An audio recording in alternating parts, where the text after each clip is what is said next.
So the not-so-long-awaited sequel to Masters of the Universe Revelation premiered on Netflix. Here's your spoiler warning, I'm going to be covering the season as a whole. Honestly, Revolution was everything I was expecting it to be. Pretty much the same quality of writing, but with a lot of backpedaling. Just like that article implied, Tila was basically a completely different character. Lyn got off way too easy and made Tila clean up her mess. And the whole thing felt kind of salty. They literally used the phrase bait and switch in the show. You're not worthy to wield the staff of Ka. You are nothing more than a bait and switch.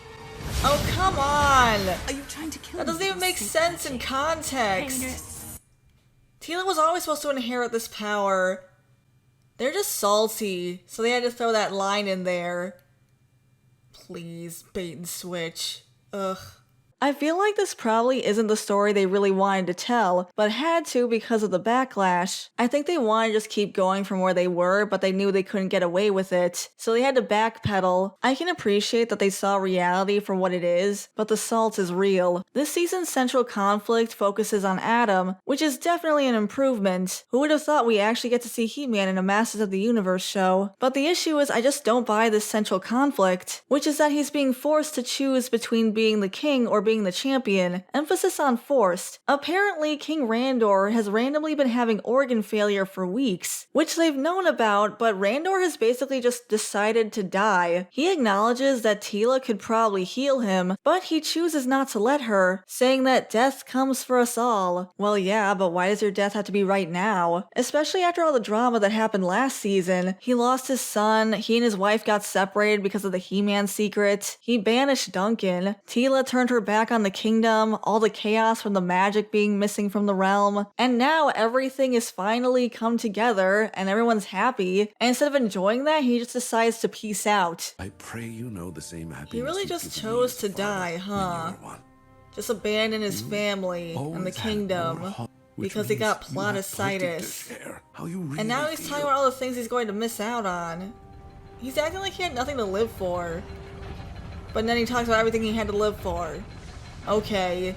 This whole thing feels like it's happening just for the sake of the plot, and to add to that high body count from last season. But to force Adam to make this choice just because this is the specific story they wanted to go with, they could have at least let him go out in a blaze of glory. It would have made more sense too than just, I'm cool with death right now. Bye guys. Love you. And this whole conflict that Adam needs to choose between the sword and the scepter because he can't be the champion and the king at the same time is also forced. First of all, it was common to have warrior kings and even queens throughout history. Actual history. Sabaton has several songs about this. And even within the lore itself, Adam has been portrayed as King He-Man in past iterations, including Mattel's toys, which they claim to be pulling from directly. Adam ends up dissolving the monarchy without even trying to be king. The Horde pulled this plan by disguising Skeletor as Keldor. By the way, Keldor is in this. It turns out Keldor is real, and that whole interdimensional demon backstory was actually false memories implanted into Skeletor. Anyway, Keldor shows up randomly and tells him that he's his long-lost uncle. And then Adam makes him king literally that same day. And then he feels like an idiot when Skeletor reveals himself, and decides to define himself by this mistake and dissolves the monarchy. I'm all for democracy, but this just doesn't really feel like Eternia or Masters of the Universe, or a not forced conflict. I'm just saying. Then there's Lyn. So after taking control of Castle Grayskull, and destroying Preternia, and using an army of the dead to invade Eternia, she was banished to Trala, and is now made to care for a dying Granomir. Now despite the fact that all this rampant destruction was her fault specifically, Tila is the one who is trying to get Preternia back, when it really should be Lyn. This was her mess, she should be the one to clean it up. Anyway, Lyn needs to be convinced to help out, and she doesn't really do much other than make fun of Tila, and then she helped out in the final battle. And that's basically it, but they act like she is redeemed in the end. She even gets inducted into the Cosmic Enforcers, just out of nowhere. I'm sorry, but I just don't feel like she earned that. I welcome you to the Cosmic Enforcers. I'm sorry, what?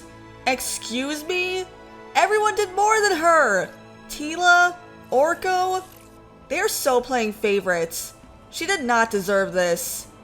Also, side note, where was Zordak this entire time? What was he doing? Why is he only showing up now? This is weird. My point is, she just didn't deserve this in my opinion. Preternia may be back, but that doesn't mean she should join the Cosmic Enforcers. Just unbanish her. Then there was that odd addition of pitting magic and technology against each other. The Masters of the Universe franchise has always been cool because it used elements from science fiction and fantasy, and these two elements were able to work alongside each other. And pitting the two against each other just felt totally unnecessary. Plus, it's so out of character. They said that they cared about the lore, but that doesn't reflect on the show itself. The opening narration claims that there was always this conflict in Eternia, and that the magic users eventually won out. But the bad guys also used magic. Like, a lot actually. There were characters on both sides who specialized in either magic or technology, and some even had rivalries like Hordak and Shadow Weaver, but nothing like this. It just doesn't feel like Masters of the Universe, and I don't think that Motherboard is a natural addition. She gets offed anyway, so that's another body to add to the pile. Perhaps this small token of Oh, my is it her esteem head? will take your mind off Is it. this 7?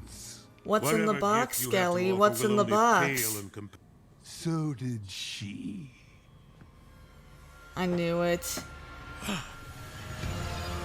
That's okay, I didn't like her anyway. I've been getting in touch with But they my really insist on adding to that inner body count, self huh? lately. Honestly, I could go on with all the problems I had with the writing. Like, I didn't like the way they portrayed Gwildor. For some reason, they made him a jerk who bullies Orko because he's bigoted against magic users. But all that being said, there were things that I did appreciate. Shocking, I know. I do think they took a lot of the criticism to heart, even if it was begrudgingly. He-Man plays a major role in the story. Like I said earlier, Teela's basically a totally different character who's actually likable. They brought back Preternia. I have a lot of problems with how it was brought back, but at least it's back. That has to count for something. We even got Adam and Teela being a cute power couple. But the fact that we had to speak up to get this to happen was a shame. They could have just done this in the first place. I got a few comments on my previous He-Man videos saying that we should stop complaining, but the only reason why these changes happened was because of the complaining. They even admitted this in that article. It's not fair for them to insist that audiences just accept whatever they release.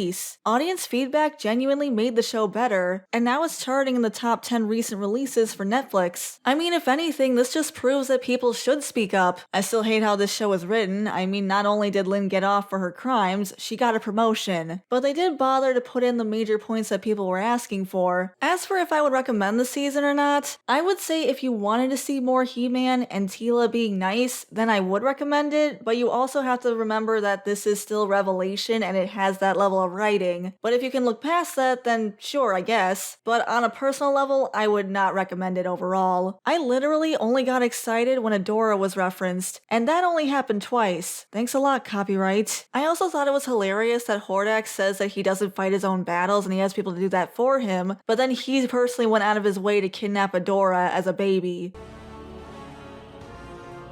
Adora! It's Adora!